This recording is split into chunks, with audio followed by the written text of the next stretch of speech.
श्री शिवाय नमस्तुभ्यम। हम सबको पता है कि सोमवार का बहुत ही विशेष सा दिन आ गया है। ये सोमवार विशेष क्यों है पता है? क्योंकि ये सावन से ठीक पहले पड़ने वाली सोमवार है। बहुत ही सुंदर सा उपाय है। बरसों से परेशान हो अपनी किसी भी मनोकामना को लेके, अपनी किसी भी विशेष को लेके, तो ये वीडियो आपके लिए। बस आपको 108 बिंदी वाला ये उपाय है। ये वही दिन है जिस दिन हमें 108 बिंदी का उपाय करना चाहिए, जो कि पूज्य गुरु जी की कथा से सुन के बहुत अच्छे से आपको समझाऊंगा, ठीक है ना। अब वो बिंदी हमें कहाँ पे लगानी है, कैसे लगानी है और किस प्रकार से चढ़ाना होगा, इन सभी की बात इस वीडियो में करेंगे, तो पूरा जरूर देखिएगा, ठीक है ना। चलो स्टार्ट करते हैं। जैसे स्क्रीन पे आप सभी को क्या दिख रहा है, बेलपत्र है ना। जिन भी मेरे भाई बहन को बेलपत्र अगर नहीं मिलती है तो आप महादेव के शिवलिंग के ऊपर से एक बेलपत्र उठा करके उसको धुल करके और उपाय आप कर सकते हो, ठीक है ना।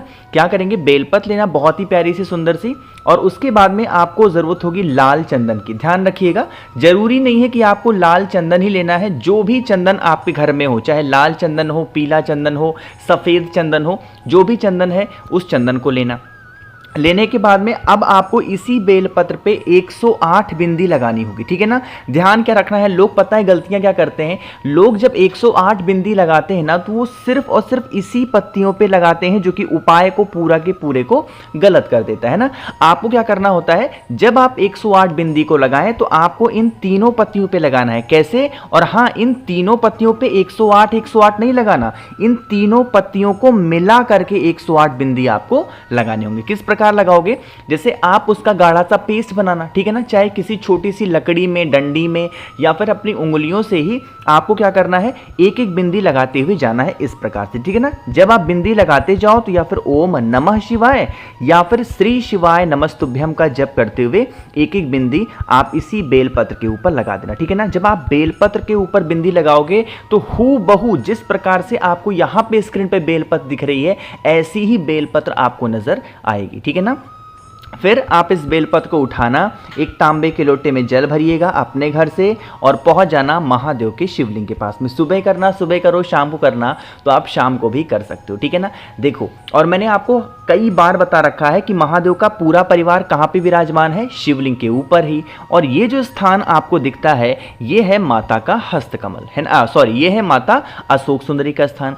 जो 108 बिंदी वाली बेलपत्र है उसको माता अशोक सुंदरी के स्थान पे आपको समर्पित करनी होगी। जो आपकी विशेष हैं, जो आपकी कामना है, उस कामना का ध्यान करते हुए जब बेलपत्र समर्पित करिएगा ना तो एक चीज का ध्यान रखना, डंडी रखिएगा बाहर की तरफ और पत्ती रखिएगा महादेव की तरफ। और हाँ, जिस तरफ 108 बिंदी आपने लगा रखी है वो शिवलिंग को टच होनी चाहिए, छुआनी चाहिए। मतलब जब बेलपत्र को आप ऊपर से देख रहे हो तो आपको बिंदी लगा हुआ भाग नहीं दिखना चाहिए। बात आ रही क्या समझ में? इतना करने के बाद में फिर आपके पास में तांबे के लोटे में जल है, उसे आप श्री शिवाय नमस्तुभ्यम का जप करते हुए जरूर समर्पित करिएगा, ठीक है ना। जो भी व्यक्ति इस उपाय को बड़े ही नियम विश्वास के साथ में सोमवार के दिन कर लेता है, उनकी बरसों पुरानी जो भी मनोकामनाएं होती हैं, विशेष होती हैं, शिव शंभु भोलेनाथ पूरी जरूर कर देते हैं, ठीक है ना। तो यहां पे हम लोगों ने पहले उपाय की बात कर ली है।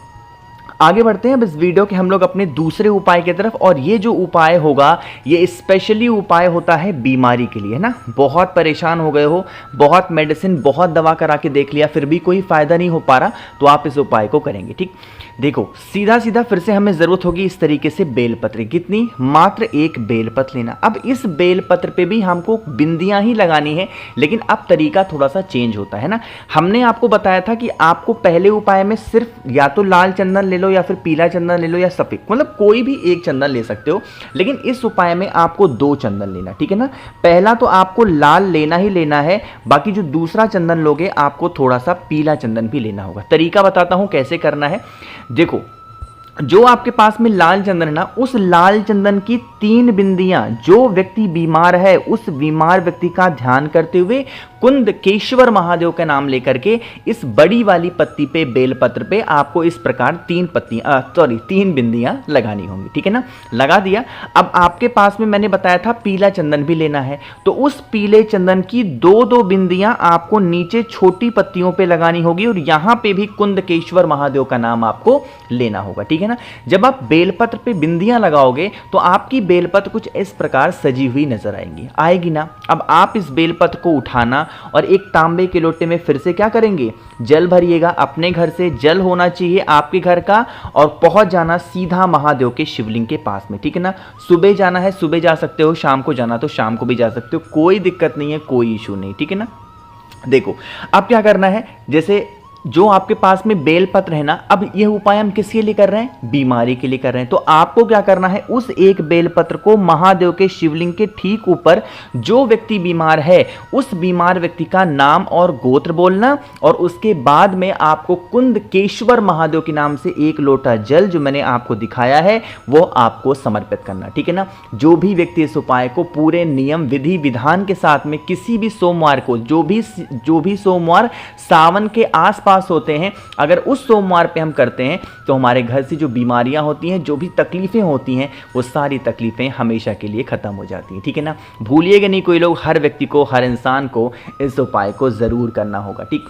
तो 2 उपाय की तो हमने यहाँ पे बात कर ली है। आगे बढ़ते हैं अब इस वीडियो के हम लोग अपने तीसरे उपाय की तरफ, क्या फायदे हैं और कैसे करना है। उससे पहले जल्दी से कर दीजिए वीडियो को लाइक और मेरे जितने भी भाई बहन आवाज़ मेरी पहली बार सुन रहे हैं चैनल को ज़रूर सब्सक्राइब करेंगे, ठीक है ना। देखो भाई समझने की कोशिश करते हैं।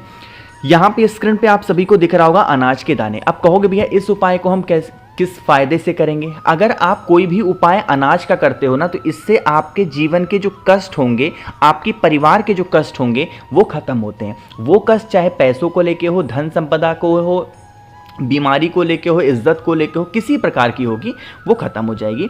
आपको लेना होगा 108। अब 108 क्या लोगे, कुछ भी अनाज का दाना 108 जो आपके घर में इजीली अवेलेबल हो। चावल लेना चावल ले लो, मूंग लेना मूंग ले लो, जो भी आपको समझ में आए, दाल लेना दाल ले लो, बाजरा लेना बाजरा ले लो। कहने का मतलब है कुछ भी 108 आपको लेने होंगे। साथ ही साथ एक बेलपत्र भी आपको लेनी है, बहुत प्यारी सी सुंदर सी, ठीक है ना। जो आपके जीवन की तकलीफें हैं, जो आपके जीवन की प्रॉब्लम्स हैं और वो प्रॉब्लम खत्म होने का नाम ही नहीं ले रही, बहुत परेशान हो गए हो, तो आपको उस कष्ट का ध्यान करते हुए ये जो बड़ी पत्ती आपको बेलपत्र पे दिख रही है, जो भी 108 चीज आपने ली है इस बड़ी वाली बेलपत्र पे आपको रखनी होगी, ठीक है ना। फिर इस बेलपत्र को उठाना, फिर से वही काम करना है, तांबे के लोटे में जल भरिएगा अपने घर से। अब यहाँ पे एक काम आपको और करना पड़ेगा और वो काम क्या है कि आपको इस कलश के अंदर डालना होगा गंगा जल, ठीक है ना। जरूर डालिएगा गंगा जल, चाहे 2 ही बूंद डालें बट डालेंगे और उसके बाद में पहुंचिएगा महादेव के शिवलिंग के पास में। तरीका समझेंगे, आपके पास में जो 108 कुछ भी है बेलपत्र पे, अभी उसे अपने पास रखेंगे। सबसे पहले पहुंच करके इस उपाय में 1 लोटा शुद्ध जल तांबे के लोटे से श्री शिवाय नमस्तुभ्यम का जप करके महादेव के शिवलिंग के ऊपर समर्पित करना। पहला काम जल चढ़ाएंगे।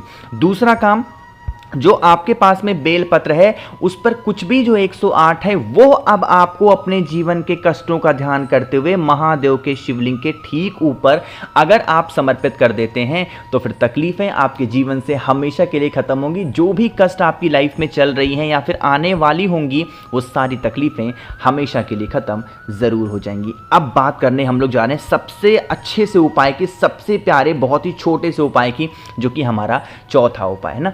देखो इस उपाय को सबसे पहले समझिएगा, इस उपाय को आप इच्छा पूर्ति के लिए ही कर सकते हो और अगर आपने नियम के साथ कर लिया तो बरसों पुरानी सारी मनोकामना पूरी होंगी, ठीक है ना। उसके लिए आपको फिर इस तरीके से लेना होगा तांबे का नहीं, कोई सा भी 2 पात्र ले सकते हो, कोई भी 2 लोटा ले लो, 2 कटोरी ले लो, 2 गिलास ले लो, जो आपकी इच्छा है। कोई भी 2 चीजें आपको लेनी होंगी और उन दोनों चीजों में जल आपको अपने घर से भरना होगा। साथ ही साथ 3 बेलपत्र लेनी होगी, 3 ले लो या 5 बेलपत्र लेना। बहुत प्यारी सी सुंदर सी लेंगे और पहुंच जाइएगा महादेव के शिवलिंग के पास में।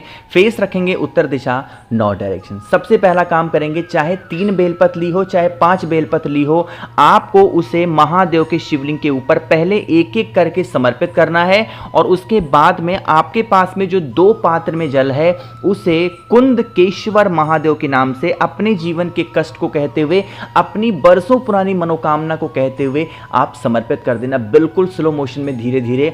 इस सोमवार तो आप आपको करना ही करना है। साथ ही साथ सावन के महीने में जितने भी सोमवार पड़ेंगे, इस 2 लोटे जल का उपाय अगर आपने कर लिया तो फिर कोई तकलीफें आपके जीवन में नहीं आ सकती, ठीक है ना। करके ज़रूर देखिएगा। मैंने कोशिश की है आप सभी को बहुत ही अच्छे से प्यार से समझाने की। बाकी वीडियो पसंद आई हो तो लाइक करिएगा। कुछ पूछना है, नहीं समझ में आया, नीचे कमेंट सेक्शन में पूछें। मेरे जितने भी भाई बहन आवाज़ मेरी पहली बार सुन रहे हैं, चैनल को ज़रूर सब्सक्राइब करेंगे। श्री शिवाय नमस्तुभ्यं।